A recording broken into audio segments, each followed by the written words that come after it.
स्वागत है आप सबका कॉन्सेप्ट सीरीज में, जहां पर आज हम बात करेंगे थर्मोक्लाइन के कॉन्सेप्ट के बारे में।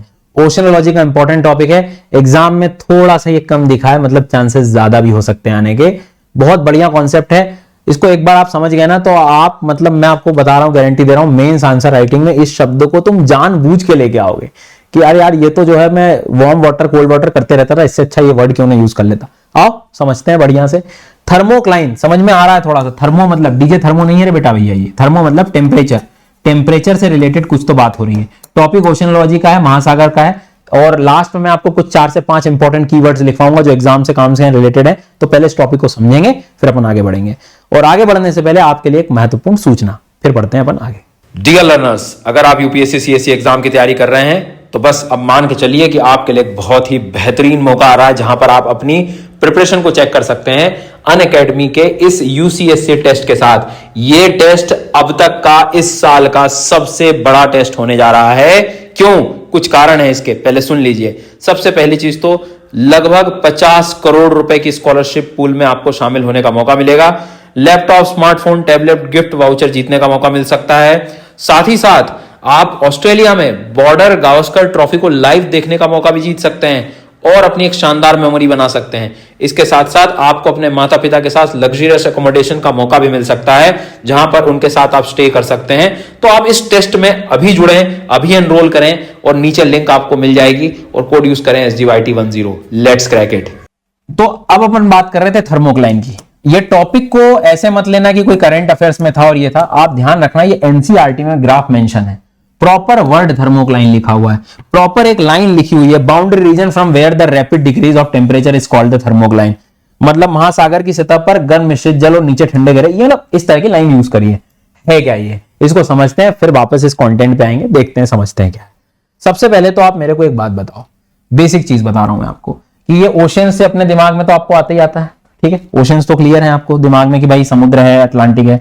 और बेसिक चीज आपको ये भी आती होगी कि इन जगहों पे ट्रॉपिकल एरिया में कौन सी विंड चलती है? ईस्टर्ली, पूर्वा पवने, ठीक है। ईस्ट से चलने वाली विंड ईस्टर्ली, पूर्वा, व्यापारिक पवने, ट्रेड विंड्स भी कहते हैं इसे। अब मैं आपको कुछ बेसिक पहले चीजें सिखा देता हूं। लेट्स अज्यूम कि ये मेरा समुद्र है, ठीक है, ये मेरा समुद्र है और अपन एक काम करते हैं, ये समुद्र के पानी को बना देते हैं, ठीक है, वेल डन। अब इतना तो मुझे पता है, ये पानी को जो गर्म करने वाली व्यवस्था है वो क्या है? सूर्य से आने वाली ऊर्जा, दैट इज इंसोलेशन, सूर्य ताप से ये गर्म होता है। तो मैं आपसे पूछूं 1 2 3 कहां बेटा गर्म रहेगा पानी? तो आप कहोगे सर ये ऊपर की लेयर जो है, ये ऊपर की जो लेयर है ये ज्यादा गर्म होगी, बिल्कुल गर्म होगी, क्योंकि ये इसने इसको गर्म कर दिया, ठीक है। अब मैं आपसे कहूं कि नीचे का ये पानी क्या रहेगा? तो आप कहोगे सर नीचे का पानी तो सर कोल्ड हो जाएगा। मैं कहूंगा क्यों? तो आप कहोगे सर सनलाइट पहुंच ही नहीं पाएगा, इसलिए ऐसा हो रहा है। मैंने कहा ठीक है, चलो भैया, ओके, समझ गए। अब लेकिन आपको एक बात मैं आपको बताना चाहूंगा कि इसमें गर्म से ठंडे की ओर जब आप आते हो तो बीच में एक ऐसा रीजन होता है जब, अब एक लिमिट तक ही सनलाइट पहुंचेगा ना सर, तो जिस लिमिट तक सनलाइट पहुंचता है तब तक तो पानी क्या होगा? गर्म होगा। लेकिन अचानक एक लेयर ऐसी आती है जहां पर टेम्परेचर ऊपर क्या था? हाई था, और नीचे क्या है? लो। तो हाई से लो के बीच में एकदम चेंज आ जाता है, सडन चेंज आ जाता है, ठीक है। मतलब क्या कि जैसे ही गर्म पानी खत्म होता है और एकदम से पानी ठंडा शुरू होता है, तो जैसे मान लो यहां 22 डिग्री सेंटीग्रेड टेम्परेचर है, तो 22 से सीधा इतने से उसी में आप 3-4 डिग्री पे आ जाएगा, कि मतलब 22 डिग्री पे टेम्परेचर था समुद्र के पानी का ऊपर वाली लेयर में, फर्स्ट लेयर में, ठीक है। और सेकंड लेयर में, नीचे वाली लेयर में मान लीजिए 3 डिग्री तक था।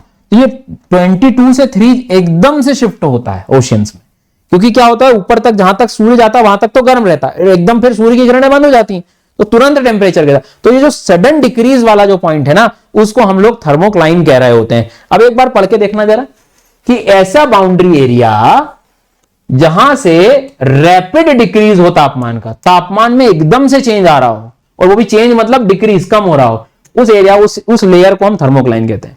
मतलब एक तरह से आप कह सकते हो कि जहां तापमान में तेजी से कमी शुरू हो जाती है अचानक।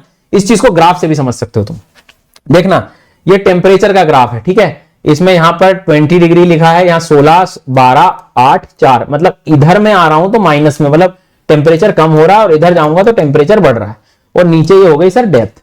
तो देखो पहले तो एक कांस्टेंट रखा है इसने, ज्यादा चेंज नहीं हुआ कि भाई 100-200 मीटर तक लगभग ठीक था, लेकिन अचानक देख रहे हो आप एकदम से कम हो गया, मतलब 22-23 से, वैसे तो ओशन मीन टेम्परेचर एक एवरेज आप 26 डिग्री ले सकते हो 26 से, तो आप वहां से एकदम देखो कहां आ गया, सीधा ये 4 डिग्री के पास आ गया।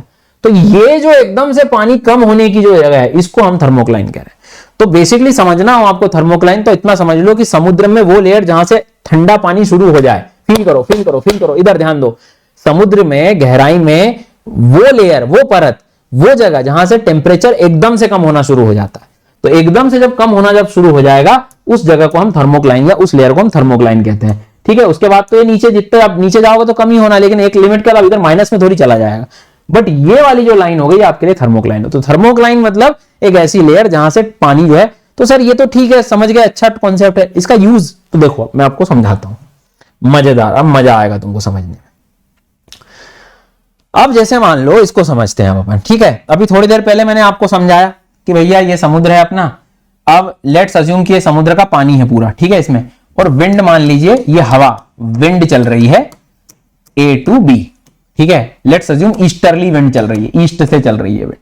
अब मैं तुमसे एक सवाल पूछूं कि वो विंड ऐसे चल रही है तो गर्म पानी भी आप देखोगे तो गर्म पानी भी धीरे धीरे धीरे धीरे धीरे धीरे धीरे धीरे धीरे धीरे गर्म पानी भी जो है इधर ज्यादा इकट्ठा हो जाएगा बी के पास। वार्म, क्यों ज्यादा इकट्ठा हो जाएगा गर्म पानी, सोचो आप, बुद्धि लगाओ, थोड़ी सी बुद्धि लगाइए। अरे भाई विंड ऐसे चल रही है तो पूरा पानी भी इधर ही आएगा, ऊपर गर्म पानी रहता है तो गर्म पानी पूरा इधर इकट्ठा हो गया, देख रहे हो आप, ये पूरा वार्म पूल बन गया इधर। लेकिन बुद्धि लगाओ आप, यहां का गर्म पानी जब आगे जाएगा तो यहां पर पानी की कमी हो जाएगी, तो यहां पर पानी कहां से निकलेगा फिर, गहराई से। तो इसको हम कहते हैं अपवेलिंग होना, उद्वेलन होना, ठीक है। अब खुद सोचो कि यहां पर पानी ऊपर आ रहा है गहराई का, और गहराई का पानी क्या होता है, ठंडा होता है, और यहां पर आप देख रहे हो पूरा गर्म पानी, मतलब ठंडा पानी तुम्हें नीचे जाकर मिलेगा। तो अब आप ये लाइन को हम थर्मोक्लाइन मान लेते हैं सर, कि मतलब मुझे यहां इतना नीचे जाना पड़ा तब जाकर ठंडा पानी मिला, और यहां तो मुझे ऊपर से ठंडा पानी मिलना शुरू हो गया। मतलब थर्मोक्लाइन जो हमारी लेयर है जिससे हमें ठंडा पानी का पता लगता है, थर्मोक्लाइन जो हमारी लेयर है जिससे हमें ठंडा पानी का पता लगता है, वो लेयर कभी कांस्टेंट नहीं है, सीधी नहीं होती है, वो गर्म पानी के हिसाब से चेंज होती रहती है। तो जहां पर अपवेलिंग हो रही है, जहां पर ठंडा पानी अंदर गहराई से निकल रहा है, क्यों निकला ठंडा पानी गहराई से, क्योंकि उसके सामने वाला पानी विंड ने आगे ले गई, तो अब यहां गर्म इकट्ठा होता चला गया तो ठंडा पानी नीचे चला गया। तो थर्मोक्लाइन यहां डीप डेप्थ में हो गया, डीप गहराई में, अत्यधिक गहराई में, और यहां पे शैलो में। तो कल को अपने से कोई पूछे कि अपवेलिंग के क्षेत्रों में, उद्वेलन के क्षेत्रों में शैलो जो है, मतलब थर्मोक्लाइन कहां होता है, तो शैलो में होगा, कम गहराई में होगा, ऊपर ही रहेगा। और जहां पर डाउनवेलिंग हो रही, गर्म पानी इकट्ठा हो रहा है, वार्म वाटर जो है, वहां पे डीप में चला गया। तो इट्स लाइक कि पहले थर्मोक्लाइन मान लो लेट्स अज्यूम ऐसी लाइन में था, ऊपर का पानी पूरा गर्म था, अब ये गर्म पानी बेचारा पूरा इधर चला गया, तो ये इसको मजबूरन नीचे जाना पड़ा, और यहां से क्या हुआ, ये ऊपर अपवेल हो गया, तो ये इधर ऊपर की तरफ आ गया। तो इधर देखो अब आप कि ये विंड चल रही थी, विंड चलने से पूरा गर्म पानी, ये एरोस को देखो, ये इधर आ गया, तो थर्मोक्लाइन देख रहे हो आप, नीचे चला गया ठंडा पानी, और इधर से अपवेलिंग हो रही है, ऊपर आ रहा है पानी, तो ये ऊपर की तरफ आ गया। अब चूंकि तुम्हें पता है पानी गर्म है, तो गर्म पानी के पास ही बारिश भी होती है ना, क्योंकि टेम्परेचर अच्छा है, इवेपोरेशन है। तो कल को ये भी कह सकता है कि रेनफॉल, साइक्लोन, वो कहां पर आएगा, कौन से थर्मोक्लाइन के पास आएगा, तो डीप वाले के पास आएगा। ठंडा पानी जहां डेजर्ट्स वगैरह बन जाते हैं कई बार, क्योंकि ठंडे पानी में एवोपरेशन नहीं हो पाता, ठंडा पानी में टेम्परेचर ही नहीं उतना, मरुस्थल बने, तो मरुस्थल से भी पूछ सकता है, मरुस्थल का संबंध, वहां पे थर्मोक्लाइन क्या मिलेगा, तो भाई डीप डेप्थ में नहीं है, शैलो है, ऊपर की तरफ। तो अपवेलिंग के यहाँ फिशिंग एरिया भी होगा, क्योंकि यहाँ पे न्यूट्रिएंट सब ऊपर आ जाते हैं अंदर से, गहराई में से, तो फाइटोप्लैंक्टन्स होंगे, उनको खाने वाली मछलियां, सब चीजें मिलेंगी। तो अब मैं इधर आपको इधर ले जाऊं तो अपन ये कह सकते हैं कि यहाँ ईस्टर्ली विंड चलती है, तो डेजर्ट के पास यहाँ इन रीजन्स का पानी, ठंडा पानी ज्यादा निकलता है, और इधर वार्म वाटर रहता है। तो जितने भी किनारे हैं आपके कॉन्टिनेंट के, स्पेशली ये वेस्ट वाले, ये दिख रहे हैं, यहाँ थर्मोक्लाइन जहां अपवेलिंग होती है, मतलब ऊपर की तरफ आएगा, और सामने जहां गर्म पानी चला जाता है वहां पर थर्मोक्लाइन नीचे चला जाता है। तो कई बार ऐसे कनेक्शंस उल्टे सीधे पूछ सकता है वो आपसे कि अपवेलिंग हो रही है तो वहां थर्मोक्लाइन क्या होगा, तो पता हो यार अपवेलिंग में पानी ऊपर आता है, मतलब ठंडा पानी ऊपर आएगा, अंदर गहराई का पानी ऊपर आने लगा, गहराई का पानी तो कोल्ड होता है, तो ये थर्मोक्लाइन ऊपर चला गया। अब मान लो गर्म पानी इकट्ठा हो रहा है तो वो नीचे चला गया। बारिश का तो देखो यहाँ पर क्लाउड भी यहीं बने हैं जहां पर थर्मोक्लाइन नीचे है डीप डेप्थ में, और यहाँ पे कुछ नहीं है, ड्राई एरिया है, वहां पर ऊपर आपको देखने को, यहीं फिशिंग भी देखने को मिल रही है। तो ऐसे कुछ कनेक्शंस के साथ वो ना आपको मतलब परेशान कर सकता है एग्जाम में। सो थोड़ा सा इन पॉइंट्स को याद रखना। अब समझ में आ गया कि डिक्रीज हमें टेम्परेचर जहां से कम मिल रहा वो थर्मोक्लाइन होता तो है, लेकिन इसका यूज कहां होगा ये भी पता होना चाहिए। ये समुद्र में जब भी तुम कभी भी देखना आपको इस तरह से इंक्लिनेशन वगैरह जो है वो दिखता रहता है।